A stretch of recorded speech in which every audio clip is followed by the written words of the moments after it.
সারদা সত্য জননী। ঋতেন্দ্র কৃষ্ণ ভট্টাচার্য। পত্রিকার 18তম বর্ষ, 3য় সংখ্যা। 4.5 বছরের নাতনি গুড্ডি ম্যাগি আর কুরকুরে ছাড়া কিছুই খেতে চায় না। ওকে বোঝাতে চেষ্টা করছি যে এই সব জিনিস এত খাওয়া ভালো নয়। গুড্ডির তাৎক্ষণিক প্রতিক্রিয়া, মা তো তা বলেনি। ফিরে তাকাচ্ছি 100 বছরেরও পিছনে। স্বামী বিবেকানন্দ বলেছেন, তাঁর জ্ঞানের বিকাশের জন্য তিনি তাঁর মায়ের কাছে ঋণী, অর্থাৎ সেই ট্র্যাডিশন সমানে চলছে। এই চরম প্রগতির যুগেও মায়ের ভূমিকা একই রয়ে গেছে। মানব জননী সন্তানকে শুধুমাত্র খাদ্য জুগিয়ে তার জৈবিক বৃদ্ধিতে সাহায্য করেন না, জীব শিশুর সংস্কার সাধন করে মানব শিশুতে উত্তরণ করান, তাকে শিক্ষা দান করেন। শিক্ষা শিশুটিকে সভ্য সমাজের উপযুক্ত করে তোলে, ভবিষ্যৎ জীবনের নানান তরঙ্গের মধ্যে নিজেকে সুনির্দিষ্ট লক্ষ্যের দিকে পরিচালিত করতে দৃষ্টি এবং শক্তি দেয়। শ্রীমা সারদা নিজেকে বললেন সত্য জননী, অর্থাৎ আসল বা প্রকৃত মা, পাতানো মা নয়, সত্যই সৎ। তাই সত্য জননী, সৎ জননী, চিরন্তনী মা, জন্ম জন্মান্তরের মা। সারদা কি একবিংশ শতকের প্রজন্মেরও মা? তাই যদি না হন, তবে কেন তাঁর জন্মের সার্ধ শতবর্ষের উৎসব? তিনি কি এ যুগে পুরনো অচল?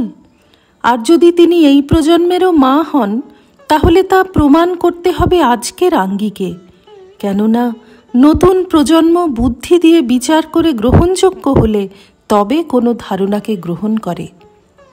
আমাদের প্রদত্ত মায়ের সংজ্ঞা অনুযায়ী প্রমাণ করতে হবে যে সারদার শিক্ষা এ যুগেও কার্যকরী। প্রশ্ন জাগে, 150 বছর আগের কোনো এক গণ্ডগ্রামের অশিক্ষিত ব্রাহ্মণের বিধবার শিক্ষার কি এমন মূল্যবোধ, যা সাইবার স্পেস কালচারের যুগেও দেশে বিদেশে তাঁর জীবনচর্যা চর্চা করে তাঁকে বিশ্বজনীন মা বলে স্বীকৃতি দিচ্ছে?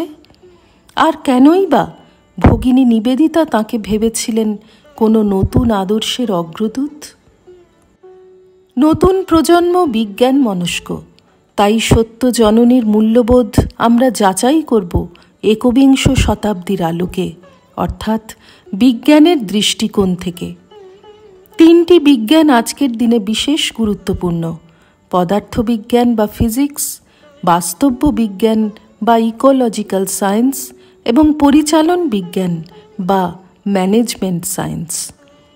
এই 3 বিজ্ঞান কি সারদার শিক্ষার পরিপন্থী, নাকি বহু বিজ্ঞান সাধকের বহু সাধনার ধারা সারদার ধ্যানে এসে মিলেছে?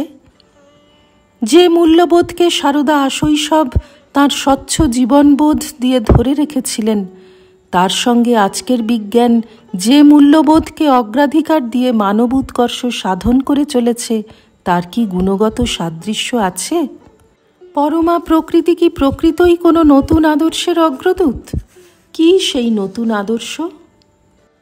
এই সব প্রশ্নের উত্তর খুঁজে পেলেই আমরা সারদার মধ্যে খুঁজে পাব চিরন্তনী মাকে, সত্য জননীকে, আমাদের জন্ম জন্মান্তরের মাকে।